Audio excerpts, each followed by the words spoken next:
una policía antivigilante que se parece al ICE y un gobernante al que lo mueven intereses personales. La segunda temporada de Daredevil Born Again ha terminado y vamos a analizar si es una buena serie de superhéroes y también la crítica que se esconde tras su argumento. Bienvenido a un nuevo video del Bloque Geek.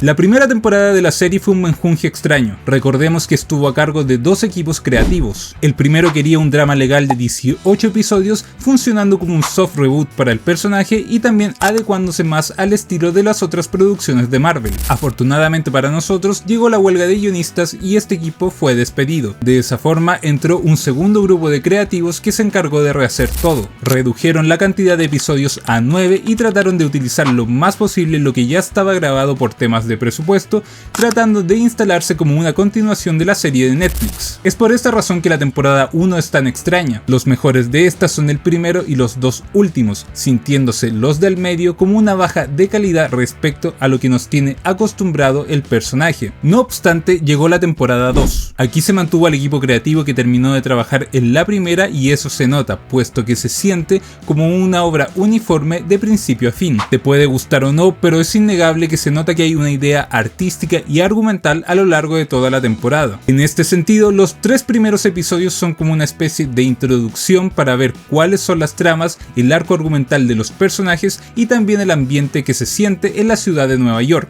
Es por eso que son un poco más lentos de lo que a uno le gustaría, pero son muy necesarios para lo que vendrá después. A partir del capítulo 4, la serie no baja su ritmo en ningún momento, teniendo escenas de acción, giros argumentales, momentos inesperados, diálogos muy creativos e incluso muertes de algunos personajes. Si bien creo que algunos secundarios no están tan bien desarrollados, esto no afecta al conjunto general de la serie, que se encarga de escribir una muy buena historia y también muy bien a sus protagonistas. Hasta este punto llegan mis comentarios de la serie sin spoilers. Si no la has visto, te recomiendo que lo hagas y vuelvas para terminar este video porque nos vamos a lanzar con todo con el análisis. Si te está gustando el video, te pido por favor que le dejes un me gusta y que te suscribas al canal para que así el contenido se difunda entre más personas.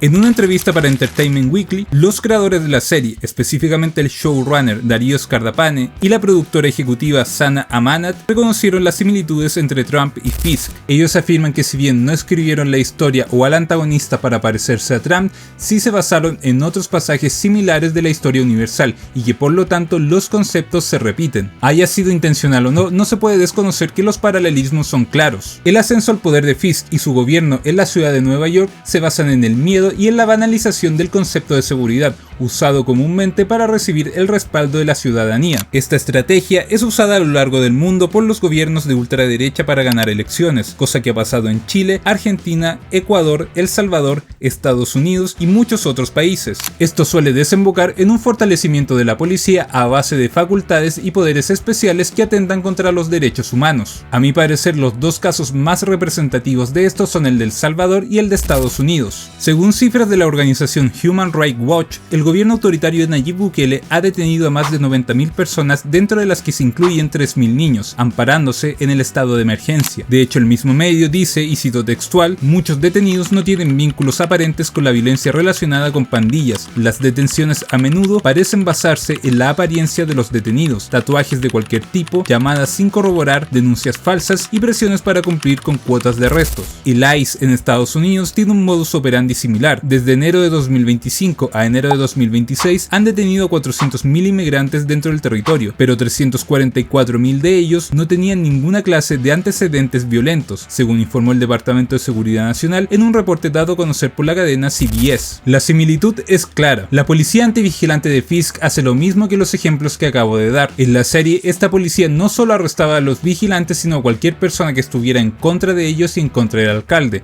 cosa que pudimos ver en muchas escenas. Obviamente el guión exagera un poco esto con la creación de tribunales especiales y calabozos, pero tampoco es algo muy diferente a lo que hemos visto en casos como el de El Salvador. Para darle un cierre a este punto, también hay un paralelo muy evidente entre las figuras de Wilson Fisk y Donald Trump. Ambos son hombres de negocios que llegan al poder con el objetivo de satisfacer pretensiones personales. En el caso de Kingpin, su objetivo es controlar la ciudad más poblada de superhéroes del universo Marvel y liderar una cruzada contra vigilantes callejeros, en especial Daredevil, utilizando la inseguridad como argumento. En el caso de Trump, está está la posibilidad de realizar intervenciones militares en países como Venezuela y la zona de Medio Oriente para controlar las reservas de petróleo a nivel mundial, justificando estos ataques al derecho internacional sobre la base de la lucha contra el narcotráfico en el caso del país sudamericano y la eliminación del régimen autoritario iraní en el caso de Oriente. El argumento de esta segunda temporada es bastante simple pero efectivo, tanto para instalar una lucha entre el bien y el mal, como también para poner la crítica social que mencioné anteriormente. Básicamente están los buenos, Daredevil y sus aliados, contra los malos que son Wilson Fisk y la ABTF. El argumento principal es la lucha contra el reinado de Kingpin en Nueva York, quien está imponiendo un régimen autoritario en su cruzada para eliminar a los justicieros. El punto clave es el asesinato de Vanessa por parte de Bullseye. Esto hace que Kingpin desate el infierno en la ciudad. No obstante, toda acción produce una reacción también, y es por eso que los ciudadanos aumentan la violencia en las calles con el objetivo de derrocar al alcalde. Una de las cosas más interesantes es que ni Matt Murdock ni Wilson Fisk pueden ganar esta pelea. Tras la muerte de Vanessa, la historia de Kingpin se transforma más en una venganza personal que en el objetivo de controlar Nueva York. De hecho, Daredevil se da cuenta de esto en mitad de la serie y se lo dice a Kingpin, pero este no le hace caso. Es por eso que Matt abandona la lucha de egos y su principal objetivo es salvar a Nueva York. Por eso es que revela su identidad en el último capítulo, porque su derrota implica también la derrota de Wilson Fisk, pero a su vez implica la victoria de los ciudadanos, que es lo que más le interesa a él. Hay una ambigüedad rara en el argumento, pero no en el mal sentido, sino que lo considero bastante creativo en términos de escritura. Pareciera que el héroe pierde quedando en la cárcel y que el villano gana quedando libre, pero ¿es realmente así? En realidad el que ganó fue Daredevil. Él cumplió su objetivo, que era salvar a Nueva York de Fisk, sacrificó su identidad para que Kingpin quedara solo y fuera de la ciudad que ama a su retorcida manera. Son 4 los personajes más importantes de esta temporada. En primer lugar tenemos a Daredevil y a Kingpin, interpretados magistralmente por Charlie Cox y por Vincent D'Onofrio. Ellos dos son el alma de esta serie, nos dan la rivalidad perfecta entre el bien y el mal, llevada por medio de un arco de personajes en el que el espejo entre ambos se marca cuando Matt pasa de tener una lucha personal con el villano a una pelea por salvar Nueva York, y Fisk hace lo contrario, pasa del objetivo de querer controlar la ciudad a una venganza personal contra Matt. El otro personaje muy bien llevado es Bullseye. Lo que hace el guión es utilizarlo como un catalizador de eventos. Es él quien mata a Vanessa provocando la ira de Fisk, y por él Matt decide hacer lo correcto, salvándolo a él como a sí mismo. Además, también tiene un arco interesante queriendo remediar sus errores del pasado, pero de una manera retorcida que ni siquiera lo vuelve un antihéroe, sino que un loco de mierda como siempre ha sido. El último personaje que me gustaría analizar es Karen. En esta temporada tiene una gran evolución. Si bien en la primera mitad no hace nada, a la larga termina funcionando como el contrapunto moral de Daredevil, ocupando ese lugar que ostentaba The Punisher al querer resolver las cosas de una manera fría y pragmática. Sin embargo, eventualmente se da cuenta de que ese no es el camino y termina siendo un gran apoyo para el bando de Matt y para la lucha contra Fisk. De hecho, gracias a su juicio es que Kingpin es derrotado. La decisión de cambiar el color del traje de Daredevil al principio me parecía solo una referencia a los cómics,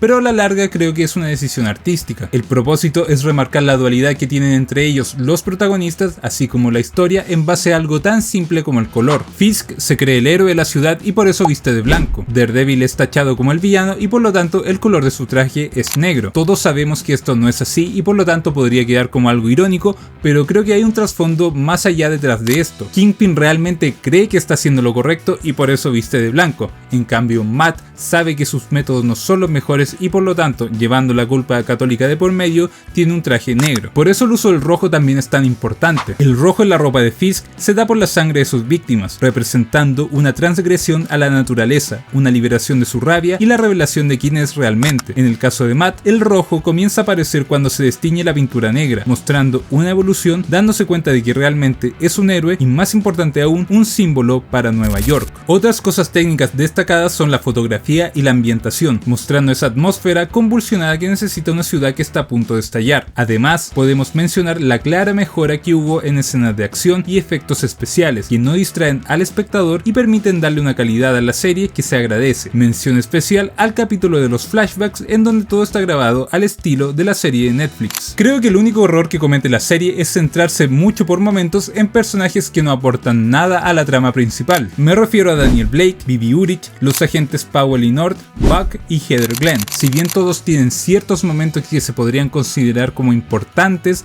en realidad ninguno de ellos tiene un desarrollo orgánico, más bien es súper apresurado y estas partes no se sienten como una trama secundaria que nos interese, sino que como una detención de la trama principal. Sin embargo, salvo Daniel Blake, todos los personajes sobrevivieron, así que los veremos nuevamente en la tercera temporada, pero esperemos que los desarrollen un poco mejor.